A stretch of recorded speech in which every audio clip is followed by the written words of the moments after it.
Gliciane, muito bom lhe ver aqui na live, Gliciane, fiquei feliz. Doutor Sérgio Zanetta aí, André Falanga, bem-vindo, amigo. Que bom lhe ver aqui, amigo. Doutor Sérgio aí é campeão. Um grande professor lá de São Paulo, médico reconhecido, conceituado lá em São Paulo.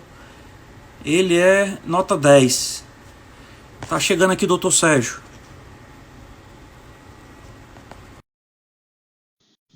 Meu amigo George, que bom lhe ter aqui na live, amigo. Doutor Sérgio, de volta. De volta. Então vamos às perguntas. Vamos lá. Né? A primeira do Morbeck. Isso. Os dois se referem basicamente à possibilidade de identificação do coronavírus, né? O exame que identifica o coronavírus é esse RT-PCR. Tem outros exames em medicina que se chamam PCR. Um exame que às vezes é comum fazer, proteína C reativa. Não é este. É a mesma sigla, mas não é esse. Esse é um exame de recombinação do vírus. Ele vê a estrutura do vírus. Então, esse exame, chamado RT-PCR, é o exame que é colhido com um cotonetão, que se colhe aqui na orofaringe, ali atrás, e com essa coleta eu faço um exame que aumenta a quantidade de material genético do vírus e eu consigo identificar se aquele é o vírus do coronavírus. Então, é um exame muito específico, ele dá o diagnóstico. Se eu coletar e tiver coronavírus na pessoa, eu identifico. E esse é o exame de diagnóstico. Essa pessoa está com coronavírus. Acontece que esses exames são novos e eles não são tão bons assim. Para você ter uma ideia, essa coleta do exame é um exame caro, é um exame difícil de ter, mas mesmo ele, a cada 3 casos, ele erra um. Ele dá falso negativo. Então, é o melhor que tem, mas ele dá falso negativo em 1/3 dos resultados, colhido por essa forma. A não ser que eu colha dentro do pulmão, que é só com paciente internado, ele é um exame, mas ele é diagnóstico. Então, a resposta é o RT-PCR, o exame diagnóstico. O doutor Sérgio, mandar um abraço aqui, entrou na live aqui agora, a ex-secretária de Turismo do Estado do Ceará, Ania Ribeiro, uma das maiores conhecedoras do turismo do Brasil, é a nossa amiga Ania Ribeiro. Seja bem-vinda, Ania. Grande abraço. Quando a doença se instala, então é para explicar sobre IgG e IgM. Quando a doença se instala, eu ali naquele primeiro momento eu posso detectar o vírus por esse exame. Depois de um certo tempo, a doença vai ocorrendo e o organismo vai reagindo à doença. Passados 7 a 15 dias, 7 a 10 dias, eu começo a ter a primeira resposta da imunidade do organismo tentando combater aquela doença. Ele produz um exército ainda não especializado em combater esse vírus, mas é um exército, vamos dizer assim, generalista, que é o IgM. É o anticorpo de fase rápida, que é o primeiro a chegar numa infecção. E depois de alguns dias, o organismo aprende a combater essa infecção e começa a produzir um anticorpo, que é o IgG.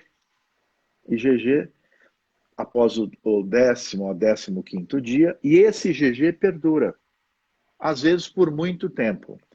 Então a pessoa pode fazer um teste e ter IgM e IgG, significa que ela pode estar ainda saindo de uma fase aguda e já começando a ter imunidade mais permanente, por enquanto nós não sabemos até quando, ou eu faço um teste onde eu só detecto o IgG, ou seja, essa pessoa teve doença, teve coronavírus anteriormente.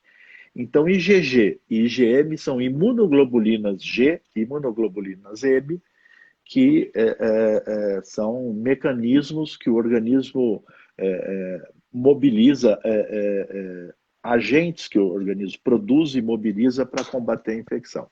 Então, quando num teste rápido eu vejo IgG e IgM, se ele der positivo, ele é qualitativo, não é quantitativo, significa que aquela pessoa teve contato com o vírus e desenvolveu alguma imunidade.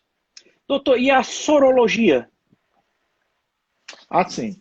Essa é a sorologia. Eu não estou detectando o vírus, mas eu estou detectando a resposta imunológica do paciente. Tá bom? Eu posso detectar por alguns métodos, no método quantitativo, qualitativo no teste rápido, ou por alguns métodos de laboratório que já se usa frequentemente para outros vírus também, para outras doenças também. Eles ainda estão sendo testados, tem uns melhores que outros. Como eu falei, são produtos novos que estão sendo desenvolvidos. Tinha a pergunta também da sobrevivência em superfícies. Da Gliciane. Isso. Gliciane. Ela está da aqui. Gliciane. Então, olha, dependendo da superfície, o vírus pode sobreviver até 72 horas no plástico, no metal. Por isso é importante, né, no tecido, no algodão, ele sobrevive menos. Mas ele morre com o quê? Quando eu lavo a roupa com qualquer detergente, ele morre. Importante da sobrevivência nas superfícies é que a gente precisa limpar coisas que a gente nunca limpou. Exceto quem trabalha em hospital, na limpeza, é treinado e sabe disso, você não está acostumado a limpar a maçaneta da sua casa. Né? Então, limpar a maçaneta, limpar as superfícies onde eventualmente o corrimão dos prédios, e eventualmente você fez uma reunião numa mesa, mesmo a 1 metro, 2 metros de distância. Aquela superfície fica cheia de perdigotos, de partículas que vão se depositar. Se alguém tiver vírus, ela está contaminada. Então, preciso passar um paninho para limpar. Então, de fato, como ele sobrevive até 3 dias em algumas superfícies, como plástico e aço inox, é importante estar limpando. Né? Tem vários tutoriais na internet que fazem essa apresentação mais pormenorizada, vale a pena se tiver alguma dúvida, mas de um modo geral, é importante que ele não resiste a água e sabão. Tá certo? Doutor, e o vírus, ele tem alguma relação com o clima? Ele prolifera mais no calor, no frio? Como é essa questão? Olha, é uma das coisas que nós aprendemos. Né? Quando começou a infecção, todo mundo começou a especular uma série de coisas. Uma delas foi essa em relação ao clima. E, infelizmente, isso não se mostrou adequado. Então, o clima não é mais o Covid, a Covid-19 no clima quente. Ela se transmite no clima quente e no clima frio. Mas há situações muito específicas, quando eu falo do trabalho de profissionais que trabalham em frigoríficos, porque ali eu reúno de modo artificial um confinamento em ambiente frio e úmido. Então, o vírus sobrevive mais naquelas condições. Não quando o tempo está frio no inverno, mas nos frigoríficos. Então, eu posso ter maior transmissão de Covid-19 em pessoas que trabalham em frigoríficos. Por isso, o cuidado para proteger essas pessoas que trabalham em frigoríficos, normalmente a saúde do trabalhador, saúde ocupacional, já os protege especificamente, porque esse ambiente pode favorecer a presença e manutenção do vírus ali. De um modo geral, o vírus gosta de ambiente frio e na geladeira ele se conserva, mas não num frio ambiental. O problema do frio ambiental é o fato das pessoas andarem sempre em ambientes mais confinados para escapar do frio, né? Não é o caso de Fortaleza, né? Exatamente. Doutor, e pode ter o caso de pessoas que terem o Covid-19 sem sintoma nenhum? Ela pode ter Opa, passado pelo vírus e sentiu nada? 80% de todo mundo que tem Covid ou não tem nada, não sente nada, ou vai ter uma dorzinha de garganta que 2, 3 dias passou. E é por isso que a gente diz que eu não preciso tratar quem não tem sintoma, porque isso vai curar sozinha. Ou com pouco sintoma. E a pessoa que começou, passou uns dias, teve uma febrinha, mas não teve nenhum problema respiratório, essa vai curar sozinha, 80%. Essa não tem problema para o sistema de saúde. Tem problema porque, como elas não sabem, Transmissão, né? Ela pode transmitir, né? elas podem transmitir. Então é por isso que, como eu não sei quem tem, e nem quem tem às vezes sabe, porque pode ser Aí é que um vem o óleo. problema da testagem, né? Aí que vem a testagem. Aí a Aí é que vem. testagem nos ajuda, e aí o que ajuda também é usar máscara e ter o isolamento social. Porque se eu não sei, se eu soubesse quem tem, eu testo, ó, você fica em casa, tudo bem. Mas o problema é que eu não tenho teste para todo mundo, então o que eu tenho que imaginar é que a pessoa pode ter. Se a pessoa pode ter, então eu vou me proteger dela e vou proteger ela usando a minha máscara. Em todos os lugares que eu saí fora de casa, em qualquer lugar, toquei em qualquer coisa fora de casa, na condução, segurei num ônibus, segurei numa superfície, depois, assim que eu puder, lavar a mão ou passar álcool gel. Doutor, a conjuntivite é um sintoma?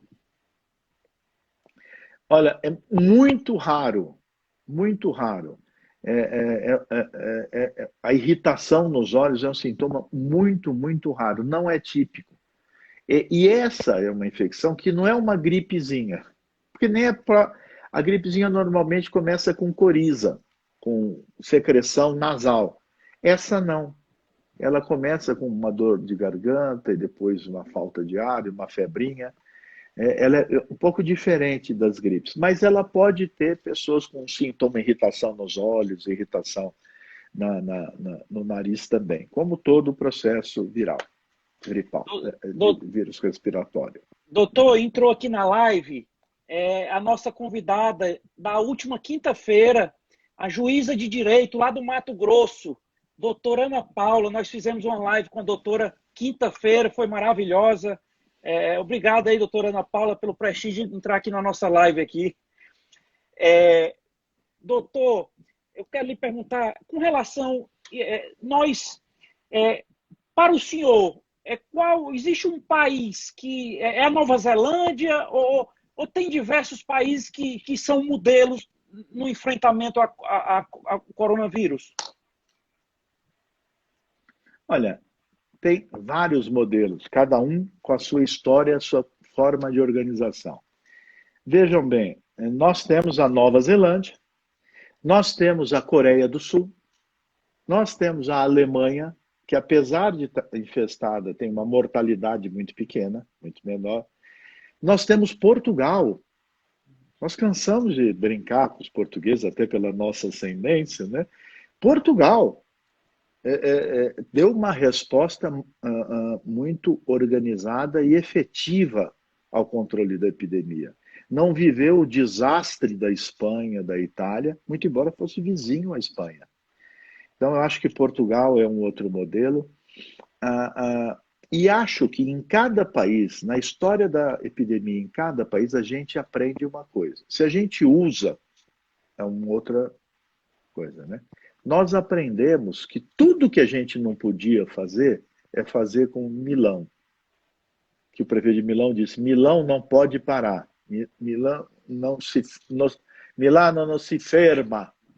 E com isso, houve o desastre que nós tivemos no norte da Itália e depois no país inteiro.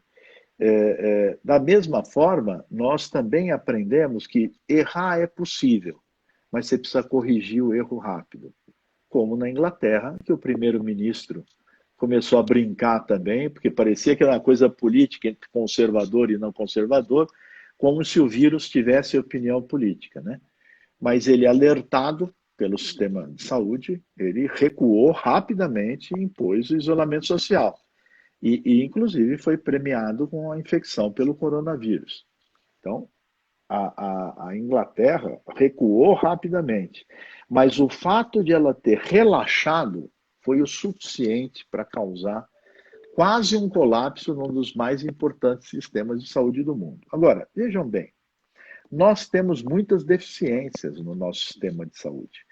Mas o que com toda a desgraça, e a desgraça está no discurso político aqui, que às vezes, por um lado, para o outro, por vários lados, as pessoas se aproveitam do discurso político. Mas se não fosse uma coisa que foi construída há mais de 30 anos nesse país e que praticamente ninguém vê, porque as pessoas ficam discutindo a fila na porta do PS quando todo mundo está complicado, sobretudo dos pronto-socorros públicos, que é um problema no mundo inteiro, não viu que havia um sistema único de saúde sendo construído. É o SUS que nos protege, que no primeiro momento fez a vigilância epidemiológica sanitária, os técnicos trabalharem, porque uma parte do SUS é nacional, está dentro do Ministério da Saúde. Outra parte está nas secretarias estaduais e municipais. Então, com toda essa dificuldade política em que as pessoas se sobrepõem às evidências científicas, com tudo isso, o que nos protegeu até hoje é o Sistema Único de Saúde. Quando você vai ver, você fala assim, a Itália teve o colapso, ninguém, se entrar em colapso, não adianta eu ter o dobro dos leitos, mas o número de leitos no Brasil, em média, é o dobro do número de leitos de UTI em média da Itália. Isso é só leito público. Estou falando do SUS. Então, parece que é indiferente, mas essa é a nossa verdadeira diferença. Nós temos um SUS que nos protege e que está impedindo que, a despeito da insanidade que às vezes parece tomar conta, inclusive de autoridades, que motivam pessoas a serem antissociais, a agirem de modo irracional. Apesar disso, nós temos um SUS que foi dinamitado, tiraram dinheiro do Sistema Único de Saúde nos últimos anos, mas os profissionais que foram treinados, o que se impregnou o sistema de tecnologia, de profissionais, esses profissionais, eles são... É a nossa diferença entre a barbárie de as pessoas estarem desassistidas, morrendo como passarinho, e nós termos alguma alternativa. Então, no Brasil também, em certa medida, o SUS é alguma coisa que fez com que nós não tivéssemos o desastre que Nova York teve. Em Nova York, 30% das pessoas nos estados, nas cidades mais ricas do mundo, 30% não tem nenhuma assistência. Nenhuma. Se ficar doente, não tem onde ser atendido. Não tem vacina gratuita quando tem vacina. Então, é muito raro, tem que estar numa epidemia que tenha vacina para ter vacina. Então, quando a doença bateu em Nova York, ela não teve resistência de um sistema de saúde universal. E nós temos no Brasil 40 mil equipes de saúde da família, que podem pegar um caso leve desses 80% e monitorar ele. Olha, o senhor pode ficar em casa, mas se tiver sintoma respiratório, que possa ser mais grave, eu levo o senhor para o hospital. Então, tem 40 mil equipes que cobrem 160 milhões de pessoas. Um sistema público, gratuito, com médico de saúde da família, enfermeiro. Isso os outros países não têm, é um nosso diferencial. Nós temos algumas vantagens. É que parece que, quando a gente parece estar conseguindo, cria uma dificuldade adicional. Não é? Este que é o problema. Nós somos inimigos de nós mesmos. E eu estou falando aqui porque as autoridades são públicas, elas não são minhas, suas, do meu estado, do outro. E o que aconteceu dos conflitos de rua são inaceitáveis. Num país, nós não precisamos disso. né? Mas nós vamos ter que enfrentar isso com coragem, com firmeza, com patriotismo, porque ser patriota é pensar no povo, na nação. O patriota não é dono de uma bandeira colorida. A bandeira é símbolo da nação, das pessoas que vivem nela. Então, Doutor, Constituição... resumindo, patriota não é aquele que pega a bandeira e vai para a rua com a bandeira. São as atitudes dele que vão dizer se ele é patriota ou não, né? Porque a pátria são as pessoas. A pátria é o povo, é a língua, é a identidade. Isso é pátria. O resto é tentar transformar a pátria num clubinho de gente esquisita. Doutor, chegou uma pergunta aqui da minha mãe, ó, Marta Pereira. Ó. Bom, então para tudo e vamos responder. Doutor Sérgio, excelentes seus esclarecimentos. Me mantenho em isolamento. Quando recebo o delivery, usa-se máscara. Tem algo mais que devemos fazer ao receber o delivery? Além da máscara, é necessário o uso da luva? Pergunta dela. Marta. Dona Marta, é muito boa essa pergunta, porque a gente não sabe como foi manipulado, só está falando eventualmente compra de supermercado, que fazem entrega, né? A gente não sabe como foram manipuladas as embalagens. O ideal é que isso seja colocado num lugar da casa, onde a senhora possa higienizar produto a produto. Ah, precisa passar álcool em gel em tudo? Está difícil achar álcool em gel. Não. Um pano com detergente, limpe as embalagens. Retire os produtos das embalagens e trate essas embalagens como potencialmente contaminadas. Então, se a senhora quiser mexer nessas embalagens com uma luva, pode ser uma luva de limpeza doméstica, perfeito. Use a luva, higienize as superfícies, jogue as embalagens que não forem úteis, porque elas podem ter o vírus contaminado por alguma manipulação no mercado ou no sistema de distribuição. Então, continue em isolamento social, porque o seu isolamento não é, ele só é físico, né?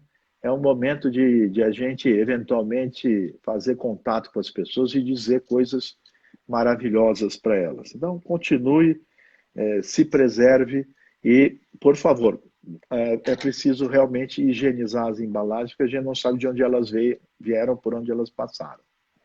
Doutor Sérgio, quem está nos visitando aqui na live, acabou de entrar aqui na live, nós fizemos uma live com ele que foi um sucesso. É o grande Bernard Hajman, o homem da Jornada nas Estrelas. Bernard, muito obrigado por vir aqui na live. Você é campeão, uma lenda do nosso vôlei brasileiro. Doutor, tem uma pergunta aqui. Tem uma pergunta aqui do... cadê? Do Gabriel. Professor Sérgio, em casos de subnotificação de casos, quais os critérios que a epidemiologia usa para detectar o declínio da epidemia? Olha, se eu tenho um critério para fazer diagnóstico, e o critério é basicamente o teste PCR, o RT-PCR, então eu tenho um movimento dos casos notificados. Eu acompanho a curva dos casos notificados e posso estimar quantos casos verdadeiros eu tenho. Mas o número de casos notificados é um bom indicador. E se eu quero seguir a tendência da curva, eu tenho que observar realmente esses casos novos. Então, há várias outras formas primeiro, repito, doença nova, nós estamos aprendendo, nós não temos exame para fazer. Alguns estados, no caso o Ceará, teve um grande trabalho, bom trabalho para trazer a testagem com uma filosofia, isso é importante, porque eu vou localizar e poder conter, Mas, independente disso, eu tenho uma média de notificação. E é por essa média que eu sigo acompanhando. Eu também estimo a média de subnotificação. E daí eu tenho várias informações indiretas, que elas não são tão efetivas, elas não são tão precisas, mas eu posso estimar a sobrecarga de mortes pelos atestados de óbito, muito embora eles não sejam tão precisos. Eu estimo também, se eu estou fazendo exame só de casos graves, eu posso estimar quantos são os casos não graves. Então, eu faço estimativas a partir do que eu posso registrar. A grande questão é que, numa situação como essa, eu nem sempre tenho a precisão da informação, porque não é porque são incompetentes, não, porque ela não existe. Não tem como ser produzida. Ela tem limites. Então, mesmo com informações limitadas, eu sempre posso estudar qual é o limite delas e estimar os outros valores. Nesse momento, mais do que a quantidade de pessoas não notificadas, importa observar o movimento da curva e da continuidade de casos. Se eu testo muito e mesmo assim a curva resiste não crescendo muito, é um bom sinal. Então, ao testar eu posso controlar mais, mas ao testar também significa que eu estou aumentando a detecção de casos registrados e mesmo assim a curva se mantém estável. Será um bom sinal. Então, eu lido, às vezes, com a incerteza das informações. Então, eu tenho que ir corrigindo as informações com base em algumas estimativas adicionais. É comum isso acontecer. Em doenças mais conhecidas, onde eu tenho mais previsão, eu consigo ter maior controle, mas neste caso nós temos conseguido acompanhar com as curvas. Por isso que eu digo sempre que as curvas não são uma resposta em si científica e técnica. Elas são um indicador de como está sendo o comportamento com o que há de limitações existentes. Se eu tenho mais testes, se eu tenho menos testes, e assim eu sigo acompanhando. Com toda a subnotificação possível, que é, de resto, no mundo inteiro. Os Estados Unidos testam mais que nós, eles têm mais dinheiro, eles mandaram os aviões na frente para comprar dos chineses, né? E nós xingando os chineses e eles comprando material dos chineses. Não se atrai. A minha família tem. A avó dizia que não se atrai formiga com vinagre, né? Quer ter boas relações, quer que o país te faça um favor, mas aí o governo bate no país. Mas, de qualquer modo, tem subnotificação no mundo inteiro. Com tudo isso, nós já saltamos para o segundo lugar. Isso é uma desgraça sanitária no país. E os poucos bons exemplos onde a gente está conseguindo algum controle, que a gente deve conservar, preservar, porque essa não é uma epidemia que acaba agora. Ela é de longo curso. Ela possivelmente vai até o fim do ano que vem. Ô, professor, até eu ter uma vacina eficaz, que seja protetora, faça mais bem do que mal, seja eficaz, e que possa ser produzida em escala para bilhões de pessoas. Porque essa é a escala da vacina hoje. Para eu poder dizer que as coisas podem voltar à normalidade. E nada, é uma boa reflexão, nada voltará à antiga normalidade. Nós teremos uma nova normalidade. Porque todo esse processo de acesso a tecnologias, quem não acessava a tecnologia está aprendendo, está tendo que, né? E isso talvez crie também novas condições de contato, e da gente poder, talvez também, às vezes esses momentos nos ajudam a ver o que é fundamental e o que é importante. São decisões que a gente vai tomando na vida e deixando, às vezes, para trás algumas bobagens, né? Doutor, chegou aqui uma pergunta da nossa ex-secretária de Turismo do Estado do Ceará, Ânia Ribeiro. A doutora Ânia pergunta, doutor, quais as condutas essenciais no uso do carro que é dividido com outra pessoa, o motorista? Quais as condutas essenciais? Secretária, Ania. secretária Ania, a primeira coisa é ter um distanciamento. Se vocês estão em dois no carro, por favor, fique o motorista e você atrás do banco do passageiro. A maior distância física possível. Os dois de máscara. Se possível, deixar ventilar. Ventilação natural e não usar ar-condicionado. Considere isto um contato. Porque as superfícies do carro, onde o motorista toca, às vezes ele abriu a porta para você, a maçaneta, todas isso são superfícies de contato. Então, chegando no lugar onde você vai, do seu trabalho, etc., lave as mãos. Se você tocou nas maçanetas, tem álcool gel, passe álcool gel nas mãos. Seu motorista também tem que ter e passar em todas as superfícies que ele toca periodicamente. Não é uma vez por dia, é periodicamente, porque às vezes ele vai se contaminando. Então você entra no carro, tocou na maçaneta álcool gel, chegando no seu local de trabalho, lave as mãos. E no final da jornada de trabalho, você chegando em casa, aí você realmente se desparamenta. E daí eu uso esse termo, porque esse é um termo técnico, né?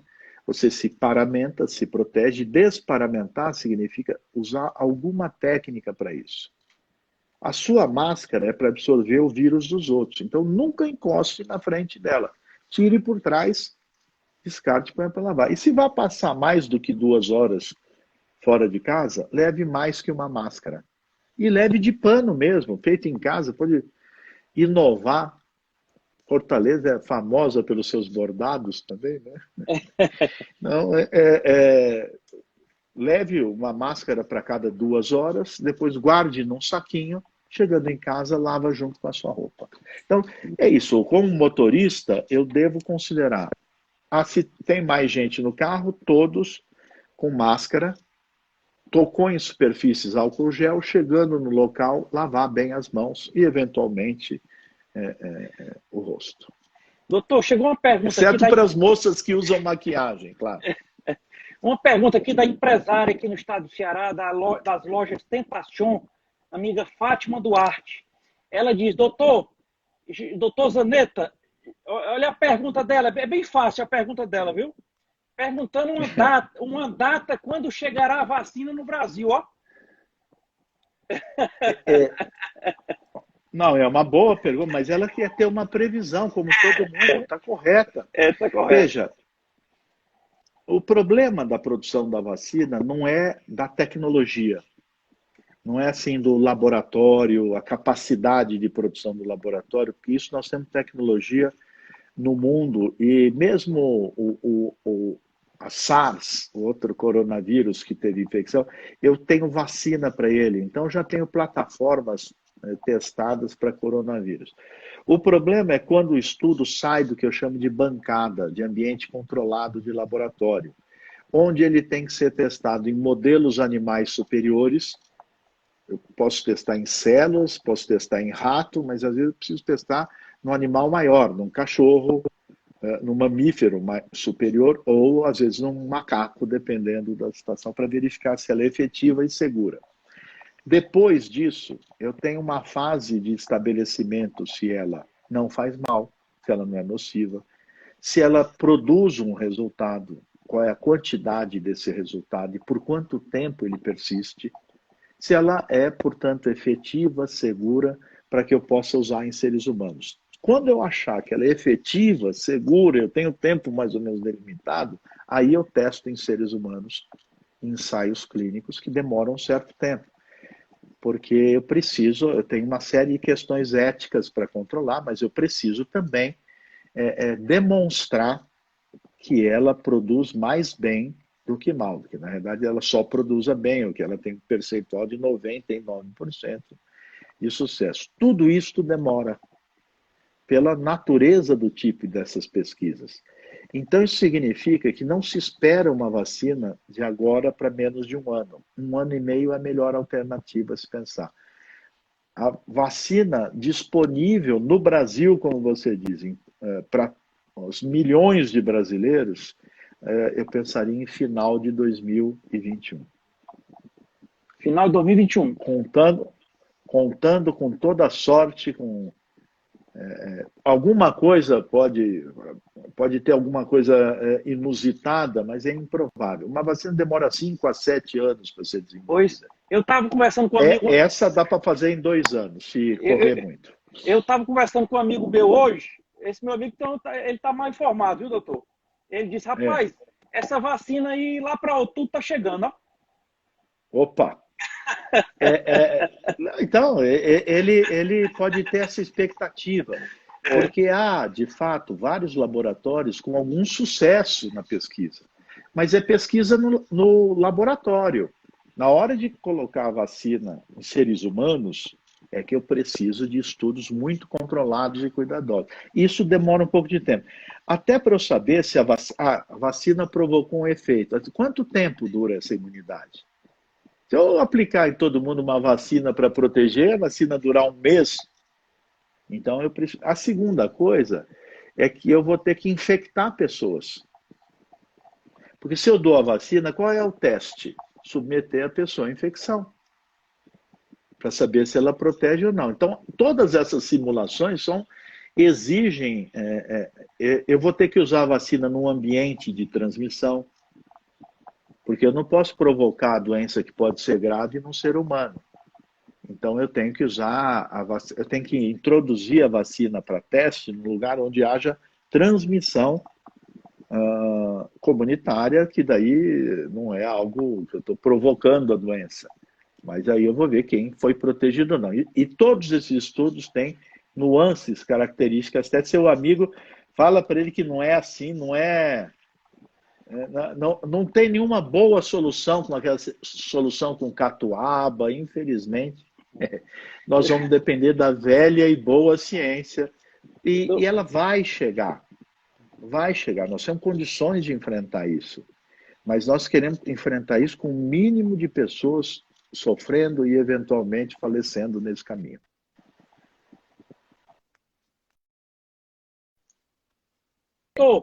Se escuta muito os profissionais de saúde falarem que estão sendo controlados quanto ao uso de EPI. Qual sua orientação com relação a isso? O que o profissional de saúde deve fazer? O que o profissional deve fazer para garantir sua segurança? Olha, esse é um lado dramático da epidemia. Primeiro, porque quando tudo está bem, eu tenho equipamentos de proteção, os médicos, enfermeiros, auxiliares, fisioterapeutas têm um risco 10 vezes maior que uma pessoa comum de contrair a Covid-19. Então, o risco dele já é aumentado porque ele está o tempo inteiro submetido à exposição concentrada do vírus. Só que o grande problema foi o desabastecimento, inclusive de luvas, máscaras, equipamentos de proteção. Houve uma conduta criminosa no Brasil de retenção de estoque. Para você ter uma ideia, uma máscara cirúrgica custava 7 centavos. Hoje tem pessoas vendendo a 4, 5, 10, 50 reais a máscara. Isso é rapinagem. Isso é aproveitar uma situação de desastre humano. E isso devia ser tratado com muito rigor. De qualquer modo, olha a nossa fragilidade tecnológica e industrial. E a falta de diretriz. Porque produzir nós somos o 8º parque industrial do mundo. Você acha que a gente não pode converter uma fábrica de tecido para ela produzir só máscara? Milhões de máscaras por dia? Imagina a tecnologia que a gente dispõe. Então, nós somos o país, o 2º maior produtor de etanol do mundo. Só atrás dos Estados Unidos. De álcool de cana, nós somos o primeiro. Perdão. Agora sim. É que eu estou sozinho. Mas um país onde eu sou o segundo maior produtor de etanol, primeiro de cana, e falta álcool em gel. Tem um problema na liderança política no país de se já houve uma interrupção do eixo de produção tecnológico, porque eu desinvesti, usar esse termo, na tecnologia e nos pesquisadores, do ponto de vista industrial, produzir uma máscara e costurá-la, máscara cirúrgica, é algo que podia estar sendo feito, ao invés de ficar produzindo cloroquina,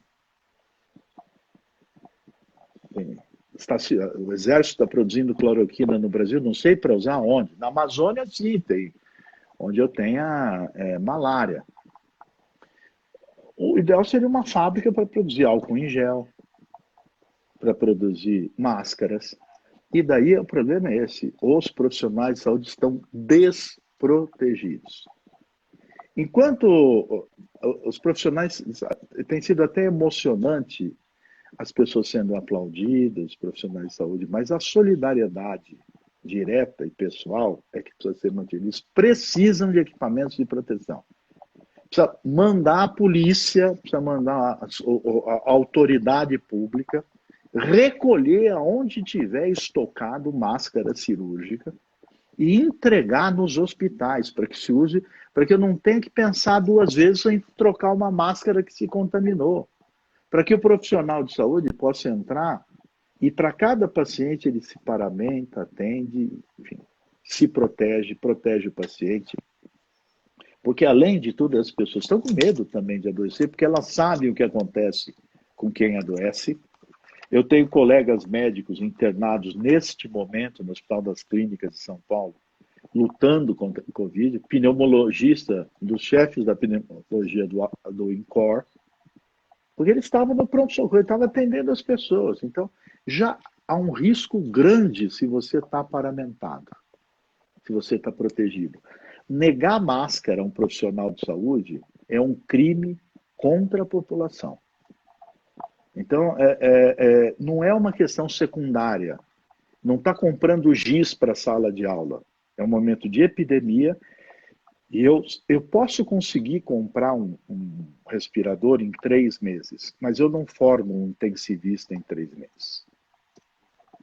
Então, o nosso maior patrimônio hoje para contornar os casos graves é a equipe de saúde. Então, eu acho que devia ter mais solidariedade. Quando um equipamento de saúde, um profissional de saúde reclamar que não tem equipamento de proteção, aí sim tem que fazer confusão. Aí sim tem que se indignar. Aí sim as autoridades têm que se mexer para falar: isso, eu não posso deixar isso sem resolução.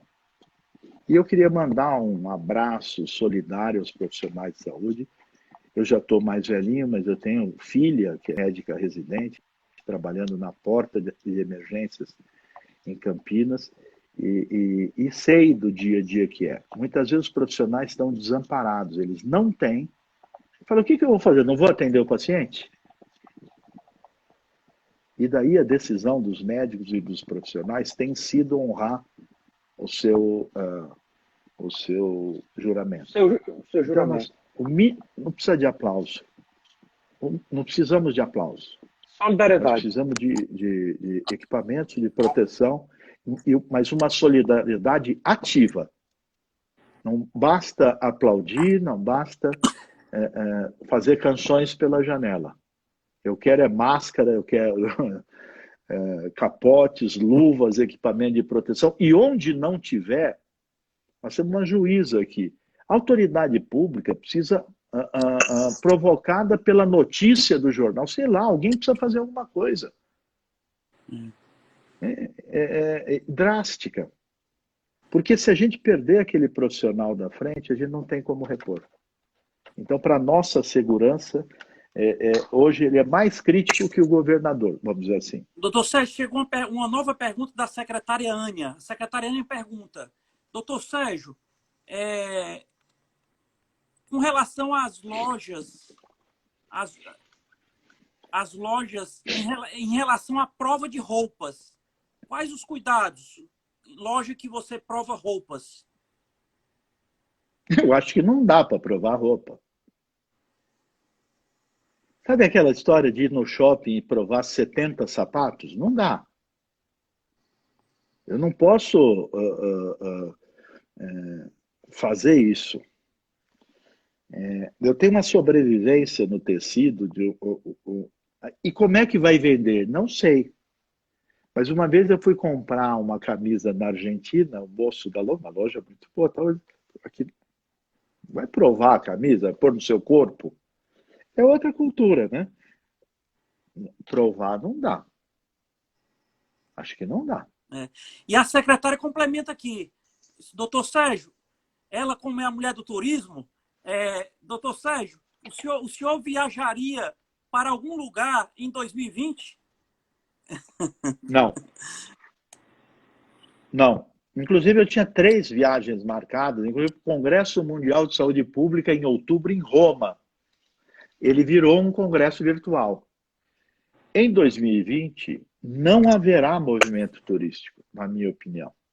Exceto quem tem casa, às vezes porque vai se isolar, mas não é um movimento turístico. Então, esse será um ano difícil para a indústria de turismo, como está sendo para a educação. A escola vai ser uma das últimas a voltar presencialmente. Então, 2020 não, mas eu estou doido para ir para o Ceará. Então, não se preocupe, nós vamos recuperar isso.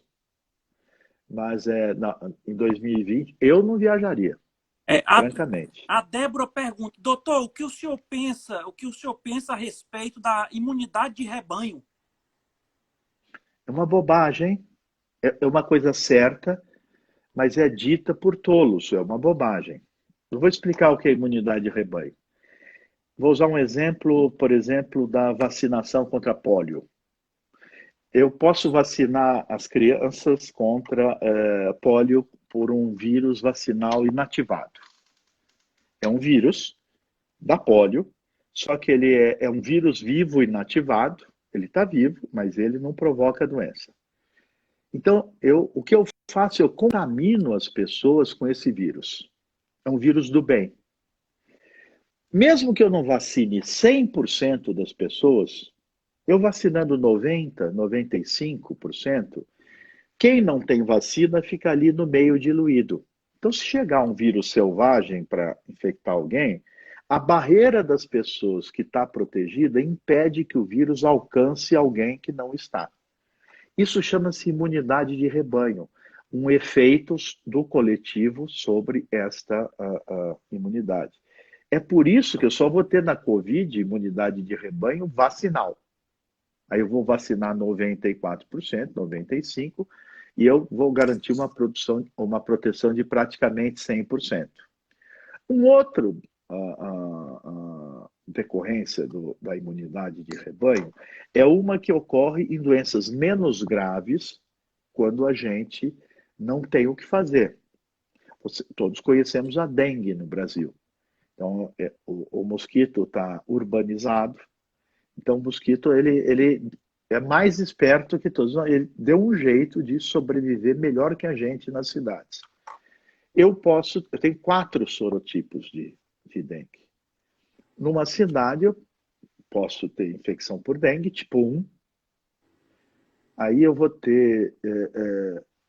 as pessoas vão acabar tendo a doença. Eu, às vezes não consigo controlar o mosquito, então as pessoas vão ter a doença. Até que passa um tempo, ninguém mais tem a doença. Porque a maioria das pessoas que eram suscetíveis à doença vão ter. E daí só vai ter novo surto de dengue se entrar o vírus tipo 2, tipo 3, tipo 4. É por isso que a gente tem surtos recorrentes ou em crianças que nasceram, então não tem imunidade. Esse é um efeito de imunidade de rebanho. O vírus da dengue contaminou a maioria das pessoas e daí eu não tenho mais pessoas, eu tenho poucos suscetíveis. É um efeito de rebanho. Que para a dengue é possível pensar, porque é uma doença com uma mortalidade, com uma letalidade muito pequena comparada com o coronavírus e que não colapsa o sistema de saúde, porque se eu tiver uma complicação da dengue, às vezes eu posso manejar a complicação na própria unidade básica. Se eu começo a observar fenômenos hemorrágicos, eu começo a tratar, hidratar rapidamente e eu faço com que poucos casos fiquem mais graves. Então, pensar em imunidade de rebanho numa doença onde 20% vai para o hospital, 5% vai para a UTI, e onde todas as pessoas são suscetíveis, num vírus rápido como esse, que eu não dependo de vetor, a transmissão é pessoa a pessoa. Na dengue o vetor é o mosquito, aqui é pessoa a pessoa. Isso é uma bobagem, portanto. Eu vi um certo representante da República dizer que só vai parar quando 70% tiver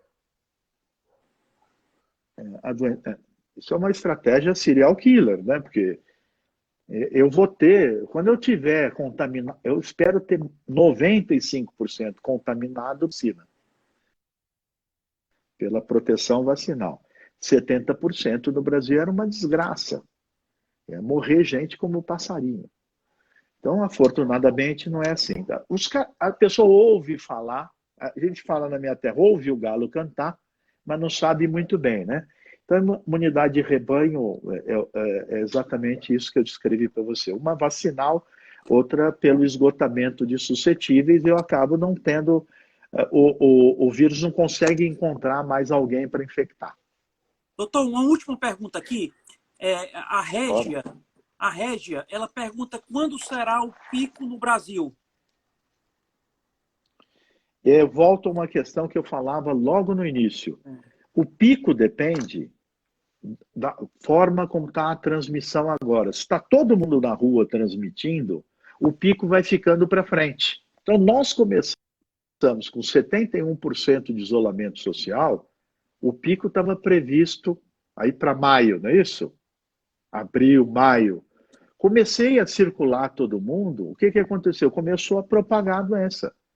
Então, o pico não é uma coisa que eu possa prever independente das condições. O pico depende da rapidez da transmissão. Então, infelizmente, o pico está sendo projetado cada vez mais para frente por causa das alterações. Cada vez que alguém faz um discurso dizendo que pode sair, que isso é uma bobagem, tem gente que acredita e sai, e transforma isso numa visão de mundo. Parece que está defendendo o país do vírus. Não é a tapa que a gente vai resolver isso. Então, por isso, fica muito difícil prever. Doutor Sérgio, então, antes de ir para as suas considerações finais, nós estamos aí, faltam exatamente 7 minutos para completar 2 horas de live, tá? 2 horas com a aula do professor Sérgio aqui, a gente passa 2 horas, a gente nem sente, pessoal. Então, eu quero deixar um aviso aí para quem está nos assistindo. Quem não segue ainda o Diálogo Ponto Aberto, pedir para seguir. Nós estamos com lives diariamente às 19 horas, com diversas temáticas. Amanhã, inclusive, será com uma advogada. A pauta vai ser propriedade intelectual. Viu, doutor Sérgio? Amanhã é uma advogada com especialização em Stanford em propriedade intelectual, direitos autorais, toda a legislação de startups, enfim. Amanhã às 19 horas, aguardo vocês aqui. Vamos seguir o Diálogo Aberto e acompanhar toda a programação. E, doutor Sérgio, faltam aqui 6 minutos. Eu gostaria, 5 minutos, eu gostaria de ouvir do senhor uma mensagem final, né, depois dessa aula brilhante que o senhor nos deu aqui, de 2 horas de live. Tá? Assim, muito grato, muita gratidão por sua gentileza de dedicar o seu domingo à noite, que o senhor poderia estar descansando com a sua família e estar aqui tirando dúvidas. Eu tenho certeza que o senhor, muitas pessoas que fizeram perguntas aqui, estavam com dúvidas, ouvir o senhor foi um presente nessa noite. Então, as suas considerações finais, por favor, doutor Sérgio. Primeiro, agradecer a oportunidade, parabenizar pelo debate. esclarecer, sempre que alguém acende um candeeiro, acende uma luz, é importante porque a esperança ela se renova dessa forma. E dizer que nós temos ainda alguns percalços para enfrentar nessa epidemia, mas nós vamos vencer, vamos estar vivos, vamos estar bem, vamos estar em Jericoacoara, vamos estar depois circulando, nos abraçando de novo, mas que a gente consiga encontrar a forma de fazer o melhor possível diante dessa situação. E se manter atento. É um momento em que a gente tem que manter o coração sempre ardente e firme, mas a mente atenta. Nós não podemos nos deixar levar por conversa que não seja científica quando falar da epidemia. Tá bom? Então, um grande prazer, obrigado. Eu que agradeço a oportunidade. É minha obrigação como professor, sanitarista e médico estar nesse momento. Para mim é uma honra. Doutor Sérgio, a secretária Ania Ribeiro aqui está dizendo que o Ceará lhe aguarda de braços abertos. E eu estarei no Ceará rápido, assim que puder. Grande abraço ao cearense. Doutor Sérgio, a Raíssa Capistrano está assistindo lá do Pará, está pedindo para o senhor mandar um abraço para Belém. Raíssa. Olha, Raíssa, um grande abraço para Belém. Você tem o nome do querido Davi Capistrano, com quem eu trabalhei, que foi uma das pessoas com quem eu mais aprendi saúde pública. Então, Raíssa, parabéns aí pela maravilha que vocês são de Estado. Eu também quero ir comer o pato no tucupi. Doutor Sérgio, pedir que Deus lhe abençoe, tá? Lhe dê muita saúde para o senhor continuar esse seu trabalho brilhante aí, né? Com certeza o seu trabalho é salvando vidas, né? Uma orientação sua, uma medicação sua. Eu tenho certeza que o senhor salva muitas vidas e a gente só pede que Deus lhe abençoe e que lhe conceda muita saúde. Amém. E eu o mesmo a você, porque o seu trabalho é tão importante quanto. Divulgar a verdade, debater e aprofundar tem sido essencial com tantas fake news, com tantas notícias desencontradas. Então, parabéns pelo trabalho, pela clareza, pela lucidez e por essa audiência maravilhosa. Só gente inteligente perguntando, fica fácil responder. Mas para um convidado especial, de primeira linha, tem que ter uma plateia de primeira também, doutor. Foi fantástica, foi fantástica. Muito obrigado. Boa noite, um abraço, obrigado. Boa noite, um abraço. É isso aí, pessoal. Muito obrigado aí pela participação brilhante aqui na live com o doutor Sérgio Zanetta. Ele deu uma aula aqui, 2 horas de live, né? Agradecer aqui a Ania Ribeiro, muito obrigado pelo prestígio, Ania. Demontier Gomes, obrigado, Demontier. Raíssa, lá de Belém do Pará. Obrigado, Raíssa. Celina, que maravilha aí o professor Sérgio, hein, Celina? Renato César, Renato Tesser, obrigado. Régia Frias, obrigado, Régia, por sempre participar e divulgar as nossas lives. Gliciane, muito obrigado, Gliciane. Wilton Daer, grande Wilton Daer, obrigado. A Enide, obrigado, Enide. Cláudia Freitas, obrigado. Enfim, só tem gente boa aqui. Nota 10. Muito obrigado, pessoal. Amanhã às 19 horas, uma advogada especialista em propriedade intelectual, direitos autorais, enfim, ela tem especialização em Stanford, em startups. Enfim, aguardo vocês. Amanhã às 19 horas, encontro marcado. Obrigado, que Deus abençoe a todos. Uma semana maravilhosa, com muita saúde. Boa noite, grande abraço.